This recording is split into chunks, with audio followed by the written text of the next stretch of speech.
We're giving you our top 15 running backs headed into draft season next on The Flex. You are now listening to The Flex on the Fantasy Holics Podcast Network. Subscribe now and tune in every week for all the advice you need to win your fantasy football league. And now, your hosts, Josh Rodriguez and AJ Kelly.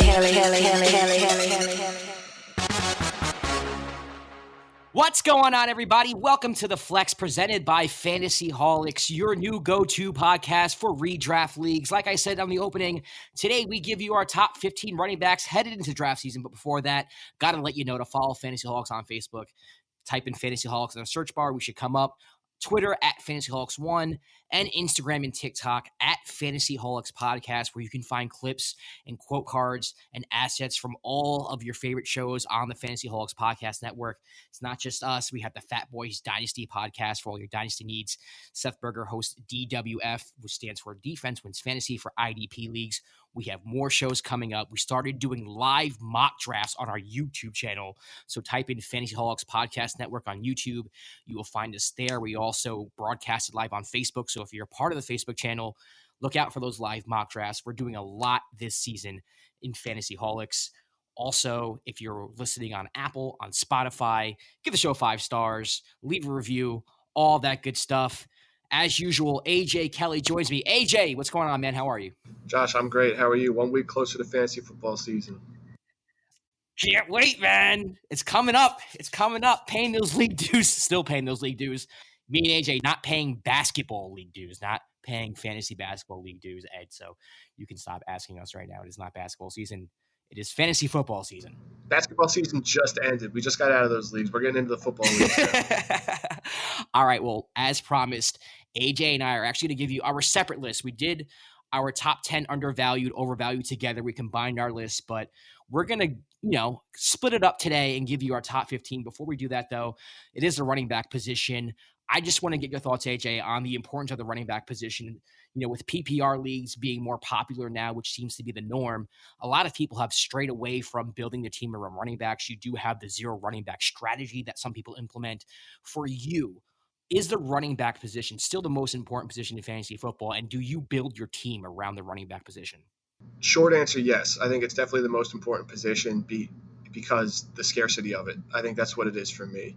When you look at the top of the running back board compared to the top of the wide receiver board or the top of the tight end board, at the top of the wide receiver board, Chase, Jefferson, Cobb, all those guys are going to be huge impact players, but you can find wide receiver value late in the draft. You're highly unlikely to find intense running back value late in a draft. So I think being as top heavy as a position it is, that's still my go-to. Whereas we talked about our draft strategies last episode, whereas it's really, I still like to go best player available, but in the back of my head, that's always going to be, I'm looking for that best running back available, unless I have, a wide receiver or someone ranked so high ahead of them that I'm going to take them. I'm still looking for the running back. Yeah, I'm the same, man. Probably more so than you are. I purposely go into every draft saying to myself, 3 running backs off the bat. It might be a little more old-fashioned, and I have every year toyed with the idea of maybe breaking up that strategy and doing more of a best player available from the 3rd round on.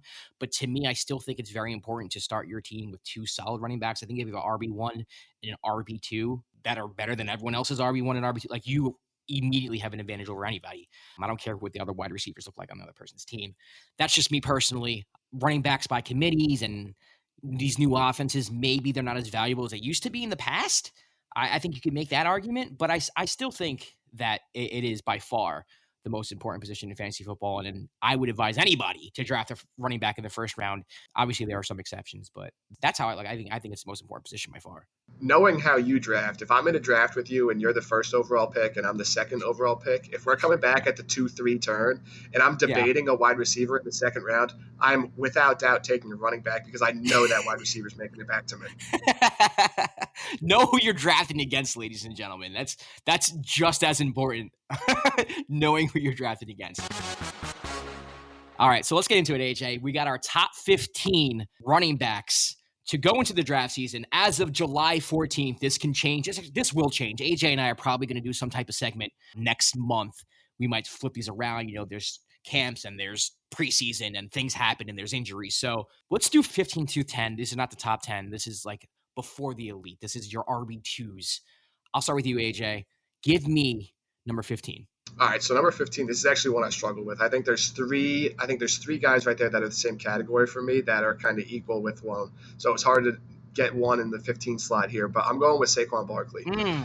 It's weird to see his name down this low on a list, RB15. This is a guy you're looking at as RB1 through 5 previous years, where that's where you were grabbing him. But in this position, it's a comfortable place where I'm putting him, given I think the upside is going to be there. My other two guys that are in there were Zeke and David Montgomery, who David Montgomery appeared in our undervalued list. I love David Montgomery this year, but I'm going with the guy that has less competition in the backfield and more of an offensive overhaul in the coaching staff, where they bring in Daboll. They bring in a defensive-minded head coach, and Khalil Herbert kind of looked good last year when he filled in for Montgomery and some injuries, so I think they're kind of going to give him some touches. And then Zeke, I think Pollard cuts into his value a little bit there. So really, I boiled it down to the fact that I think Saquon has less competition, and I think he has more upside given the offensive change of the coaching staff. Wow. Okay. I didn't think you were going there. So you left off Montgomery. Montgomery is my number 15 running back. And I thought you would have a problem with this because of our undervalued segment. So just to be completely transparent, AJ is the one who brought up Montgomery, and I agreed with him. That's why he was on the list. But I thought you were a little higher on David Montgomery going in. Actually, it's pretty shocking to me. I have David Montgomery for the same reasons you do. I'm not as high on him as other people are. I think he's going to see touches. I think, he's kind of undervalued. But I don't know what that Chicago Bears offense really is going to look like for me to put him over other players who you'll hear me talk about later. So like you said, defensive-minded head coach, I don't know what to expect, but I do know that the volume is going to be there, so I'm comfortable enough to have him as my RB2, just not comfortable enough to be that confident in him. And he averaged a shade over 4 targets a game last year when Justin Fields was the quarterback, so I like him for that reason too. Don't get me wrong, our undervalued list still stands. His ADP is 36. Last pick of the third round. If you can get your 15th overall, my 17th overall running back, that's pretty good. Let's move on to number 14. I'll take this one. I have Saquon. So Saquon, I have one spot higher than you have him. Listen, he has a talent to be a top 5 running back. He obviously is suffering from injuries. He's suffering from a horrible Giants offensive line, which even though they try to shore it up, I'm not sure if it's shored up there. Daniel Jones is unproven. I have no idea what that offense is going to look like under Daboll, even though I expect it to be better. If you can get him in your RB2 when he pops off, you can win your fantasy football league. I'm just not confident enough to put him in a top 10 right now, even with all the talent that he has. Who do you have at number 14, AJ? My 14 is Cam Akers. You look at the stats and they don't pop off the page. To you last year, he averaged under 3 yards a carry in the time he did come back, but I'm not going to forget that was a couple months removed from a torn Achilles, and it was against a gauntlet of defenses in the NFL playoffs. 95% of his rushing yards last year were after contact. It's the most in the NFL. So he's got extra time to come off the injury. I think the Rams offense is going to be just as good as they were last year, and I think Cam Akers is going to be more supplanted as that solid running back one where we're going to see McVay use him a lot. I think he's going to grow comfortable. I think McVay trusts him. We saw some untimely fumbles by Akers in the playoff as well. It didn't faze McVay. He kept going right back to him. When you have a young player, I think that's going to instill in him. He knows his coach trusts him, and that's why he's my RB14. We're a little different here. Okay. All right. Let's move on to number 13. My RB13 is Ezekiel Elliott. Listen, Tony Pollard's there. I like Tony Pollard. I think they're both good plays this year. It's hard for me to knock Zeke out of my top 10, but I've done so. I mean, last year we were talking about how it seemed like it was a down year, yet he was a top 10 running back in fantasy football PPR format. So it's hard for me to just kind of ignore that. I still think the Dallas Cowboys are going to run the football.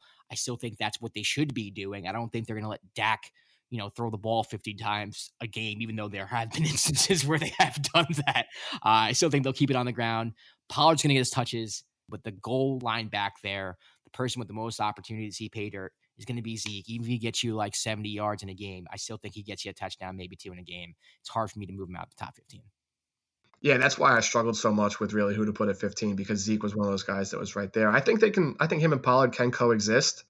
I just think some of the other guys I had in the upside, which is why I went with that. So my RB13 is James Conner. 18 touchdowns last year. I'm not going to expect that again, but he was fantastic in the passing game last year when Chase Edmonds was out. Chase Edmonds was the Cardinals passing down guy. Chase Edmonds is in Miami now. So Connor had last year. He gets more comfortable in the passing game with Kyler Murray. We know what he's capable of on the ground. So I do expect some touchdown regression to come, but I still think with Chase Edmonds leaving, that gets the value up in the passing game. I think what he's going to have in the running game is going to be similar without the touchdowns. And I think the Cardinals offense is going to be just as good, which is why he's my RB13. All right, let's move on to RB12. AJ, we'll start with you. Who do you have? My RB12, Aaron Jones. You talked about Allen Lazard, where if you're breathing and you're running routes for Aaron Rodgers, you have value. Well, Aaron Jones is the running back, but he runs a lot of routes for Aaron Rodgers. When Devontae Adams was out last year, Aaron Jones caught a ton of balls. Devontae Adams is in Las Vegas now, so that's a big thing, whereas Valdez-Scantling is in Kansas City. So those targets in the Packers passing offense are going to go somewhere. I think they're going to get a lot of them to Aaron Jones, get him in space because he's a fantastic playmaker. I do think he's going to lose some of the ground game, some of his touches, some of his goal line touchdown opportunities to A.J. Dillon. Love A.J. Dillon this year. I think he's a great guy to draft late. I tried to put him in the undervalued list. You weren't as sold as I was. Aaron Jones, I still think the value is going to be there in an Aaron Rodgers-led offense to warrant this back-end RB1 position for him. All right, so this might be a little bit of a surprise to a lot of people listening, but my RB12 is Nick Chubb. Jacoby Brissett at the quarterback position. I don't know how the Browns move the football without feeding Chubb. I do think you're going to see some volume there. I just don't know how often these Browns are going to get into the red zone. I don't know how many opportunities he's going to have to score their football. You have Kareem Hunt, who's still there, who's going to be in the mix for sure. The Browns are going to use him. You don't have Landry anymore. You don't have Odell Beckham in the passing game. You don't have a serviceable quarterback who can be efficient every game in the passing game. I think this Brown offense is going to struggle. I think defenses are going to pack the box. I think it's going to be very hard for Nick Chubb to get his, and I think he's going to have a decent fantasy season, but I don't think he's going to have the fantasy season that we think that his ADP has him out to be right now and what we're used to seeing from Nick Chubb when he is healthy. This might be a little bit surprising to some people. I like the talent. I think Chubb is a fantastic player, but given everything that's going on in Cleveland, I can't put him in my top 10. All right, let's move on to our RB11. I'll go first, AJ, and this is where I have Cam Akers. I love Cam Akers this year. A lot of what you said, I think McVay trusts in him. And listen, I want a piece of that Rams offense. You're the running back for the Rams. Sign me up, and you're good, and you're talented, and you can catch. You're going to get plenty of opportunities to score the football. 11 to me actually might be a little too low. I think I could have made a case for him being top 10, but he lands at number 11 for me. AJ, what do you got? All right, my number 11 is a guy you just said you can't put him in your top 10. I can't either. My 11's Nick Chubb. Okay. You talked about the Cleveland offense. I think it really could go either way with that because, yeah, they're going to have Jacoby Brissett, but does that mean they're going to be leaning on Chubb? The Browns have a great O-line. So if they're leaning on Chubb and they're giving him the volume, he's going to get yardage. They're going to score points. I mean, every team in the NFL scores touchdowns, right? They have to come from somewhere. Yeah. And Chubb has been productive the last few years without being in an elite offense. So I think if Watson's not suspended, that offense can go to elite, right? With what he brings to the table, what you see with that. Right. So maybe he's in a better offense. So it might take away from him through the passing, through the running, but then he's part of a better offense. If he's part of a worse offense, okay, he's used to being part of a bad offense while still producing RB1 numbers at a fantasy level. I don't think he's going to be the super high upside play that you might see from some other names, whereas it's like, okay, but I think what you see is what you get with him, and you know what you're going to get. Yeah, I mean, that's a good point. I mean, the offense is going to rely on him a lot. I do think whether or not you believe that Cleveland O-line can make some room for Chubb there and if he can beat, stacking the box. But you are right. Every team scores touchdowns, even the bad ones. They got to come from somewhere. If you don't believe in Jacoby Brissett and that Amari Cooper connection, where else they're going to come from? So we'll see. But you don't have him in the top 10, so you don't believe in him that much. Right. There's still a little bit of doubt, but still an RB1.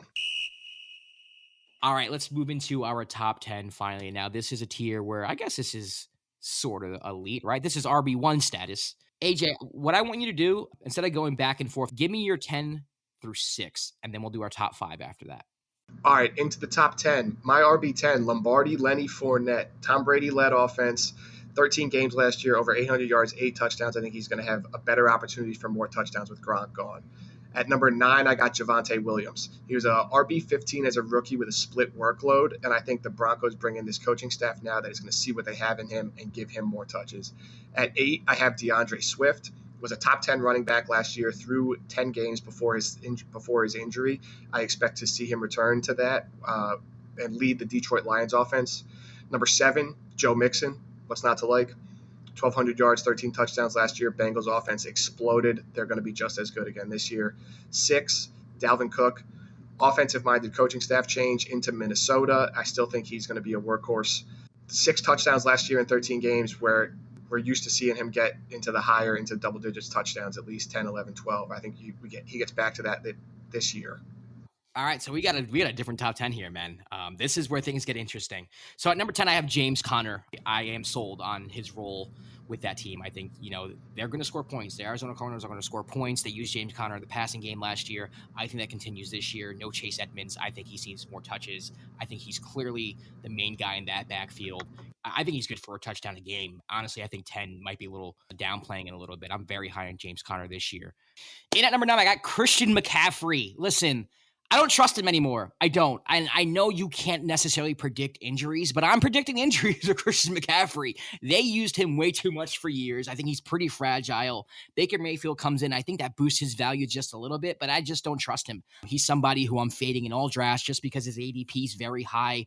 I don't expect him to underproduce if he is given the opportunity and if he is healthy all year. I just don't expect him to be healthy all year. I could see him definitely going like 8 games into the season and then pulling his hamstring. And players can't help injuries. There are other players on this list who have been injured before too. So you can say, Josh, well, what about so-and-so? Don't you think they can get injured too, like Saquon? Yes, I do. But I just think I've been burned by McCaffrey in the past. I've seen too many friends burned by McCaffrey in the past. He's burned my homies. He burned me. Don't trust him anymore. And again, the Carolina offense may not be the best offense in the world. We do know what to expect if he's healthy. It's going to be a lot of McCaffrey. And a lot of McCaffrey to me equals an injury at some point. So I'm fading McCaffrey. I'm putting him at number 9 because I don't think he's going to play a full season. Number 8, I have Aaron Jones. You mentioned if you are breathing and you are around Aaron Rodgers, you have an opportunity to score the football. I do think that his PPR value is tremendously high this year, given the fact that Aaron's cast of characters aren't your typical cast of characters that you're used to seeing him with. Number 7, I have Joe Mixon, just like you. This is something we agree on. I think, that offense is going to be a well-oiled machine this year. There's T. Higgins, there's Jamar Chase, so there's a lot of opportunity for a lot of people to go around, but I do think Joe sees 15 to 20 carries a game and is involved in the passing game. Number 6, I actually have Leonard Fournette.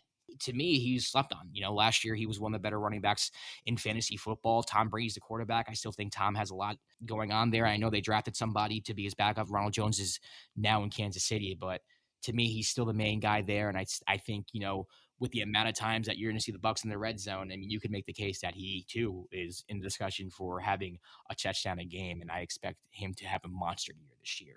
Now, I must admit, AJ, I'm actually ashamed that when we did this list, I left out a running back, and it's a running back that you're very familiar with, and it's a running back that I do expect to have a good season. That's Javonte Williams. I don't have him on my list. I don't have him. I thought he was going to be in your top 5. It wouldn't have surprised me if you came out here and put him in the top 5. That's why I wasn't going to say anything. But you left him off the top 15 list? I left him off because Melvin Gordon still had a decent year last year. I get it. I get it. I know. I'm actually, if I had to do the list over again, I'm not going to lie. I think I would have done it a little differently. I do expect him to have a decent year for sure. Top 10 is a lot, though. I mean, you're not worried about Melvin taking up some carries, some goal line touches there? I mean, Javonte Williams is just such a good runner. Elusive. He breaks tackles like almost with ease, it looks like. He breaks at least like 2 tackles a run, it seems like he's going to be. Whereas he was a rookie last year in a bad offense, and he was the RB15. So now you bring in Nathaniel Hackett. You bring in this offensive-minded head coach. Yeah, they re-signed Melvin Gordon, but this isn't a guy that you just don't give the ball because you have Melvin Gordon.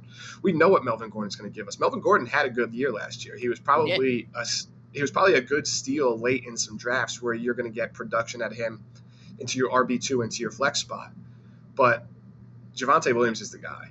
Javonte Williams has to be the man for Denver, I think. Let Melvin Gordon spell him, but it's got to be Javonte leading the pack. Yeah, I get what you're saying. I think Melvin had a way better year than I expected him to have last year. I was high on Javonte going into last year, and not that I was disappointed. He didn't disappoint me necessarily. I just thought he would have a bigger role in the backfield. I think Melvin ate into some of the workload that I thought Javonte would have, and I just kind of a little weary taking him earlier in your drafts. But I do understand what you're saying. I mean, Russell Wilson changes everything in that offense. So Russell Westbrook does not. He would be horrible Oh my God. Can you imagine Russell Westbrook as a quarterback? A lot of balls being thrown into the stands, probably into the first row out of bounds. Yeah. A lot of interceptions. And then the other one I left, DeAndre Swift. I don't have Swift on my list either. I like Swift this year too. Maybe that's a soft spot for the younger running backs, but It might be, but it also could be just the fact that he plays for the Detroit Lions. that's his biggest argument against. It's a huge argument. You know what I mean? I mean, for me, it's like if you're playing your quarterback's Jared Goff, and I can't trust the fact that your offense is going to get into the red zone consistently, and I can't trust the fact that you're going to have opportunities to score unless you break one. I don't care how good you are. I understand he's going to be fine. I think he's going to be a solid RB2, but I just have other running backs in better offenses in better situations that would rather trust. That's just what it comes down to with him, to be honest with you. The Lions were competitive in a lot of games that they ended up losing early in the year last year. And it was like, how's Detroit going to lose this week? How are they going to lose this week? But they were competitive in those games, and DeAndre Swift was really good. So, yeah, I mean, those are the two I left out. I'm not like firm on it, though. I'm not like, I'm telling you right now, Javonte and DeAndre are not like, I don't think they're going to be bust. They're just other running backs I would rather have. There it is. Two guys you left off, both in my top 10. There we go. Not even in my top 15. My top 10, you're not even have them on the list. So we'll see. We got to revisit this, and maybe I'll change my tune in August. We'll see. Let's get our top 5 now. We'll go 5 through 1. I have a feeling that it's going to be pretty similar. AJ, I'll let you go at it first. I think we might differ in the 3-4 range, but my 5 through 1, at RB5, I have McCaffrey. It almost feels disrespectful to put him this low, but the health questions, the questions around the offense, the Panthers just traded for Baker Mayfield. Who wins the job? How's he going to come back? Are they going to try to limit his workload at all this year? So it's just the too many questions. I feel too good about these 4 guys that are going above him to have him there. And my RB4 I have is Eckler. 8th in the NFL in total touches last year, 20 total touchdowns. It's going to be a phenomenal offense again. They drafted Isaiah Spiller, but that's still going to be Eckler's still going to get his share of the touches. He's going to score a lot of touchdowns. He's going to get a ton of red zone touches, which is what he absolutely killed it in last year, and that's what you're going to see him do again, I think. My RB3 is Derrick Henry. Only 8 games last year, 937 yards, 10 touchdowns, and the Titans are probably going to be more of a run-heavy offense this year than they were last year, given that A.J. Brown is now gone. I don't know if you can be any more run-heavy than they already were, but I think that's where they're headed. My RB2 is Najee Harris. Was number 1 on our undervalued list for a reason. I love Najee Harris this year. 381 touches last year as a rookie, 74 receptions. A lot of that was Ben Roethlisberger not knowing what to do with the ball because he couldn't move. He didn't have time to get it downfield, and he was just checking it down to him. But as true as they come as a bell cow running back where you're not going to see him leave the field, he's a 3-down guy. He's going to be the absolute focal point of the offense. He had 10 total touchdowns last year, 7 on the ground, 3 in the air. I think you see those numbers increase this year, which is why he's my RB2. And my RB1, that obviously leaves Jonathan Taylor. I think he's going to be everybody's RB1 heading into this. Let's not reinvent the wheel here. We all watch football. Jonathan Taylor's the RB1. All right, so my top 5 isn't as different as you may think it is, man. At number 5, I have Austin Eckler.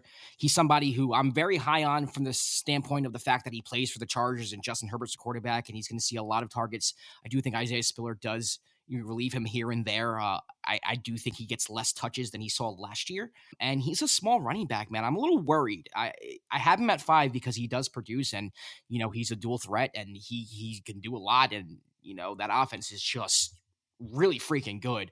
But I am worried about him. I am very worried. It's a very cautious 5. And at number 4, I have Dalvin Cook. It's very hard for me to take him out of the top 5. I still think he's one of the better running backs in the league. I still think he has a lot left in him. They rely on him in offense all the time. It's just, he's a mainstay. You know what you're getting. Nothing's going to change. I'm very confident that Dalvin Cook, if healthy, is a top 5 running back. And AJ, just like you, man, 3, 2, 1, Henry, Harris, and Taylor. That's what I have as well for the same reasons that you do. I think Derrick Henry's not done yet. They're going to give him the football. I think they rely on him even more now that AJ Brown's gone. Robert Woods is there, but it's not like that passing game is going to torch anybody. So I do think Derrick Henry's going to see his touches. Harris, again, the amount of touches he had last year, it was 381, you said? That's insane. And I do think it's going to – I think Harris is going to have a very similar role to what Le'Veon Bell had, even though it's not Ben Roethlisberger. I do think you're going to see him be used as a weapon, maybe in the slot. Maybe he's going to have 20 carries a game. You're going to see a lot from him this year. That's just my prediction. And number one, Jonathan Taylor, I don't know how you can justify putting anybody else over him after the year he had last year. So 3-2-1, man, we're on the same page there, but 4 and 5, maybe a little different. You are definitely higher than I am on certain people. I left some people off my list. What do you think was the most shocking thing about my list? I will ask you that.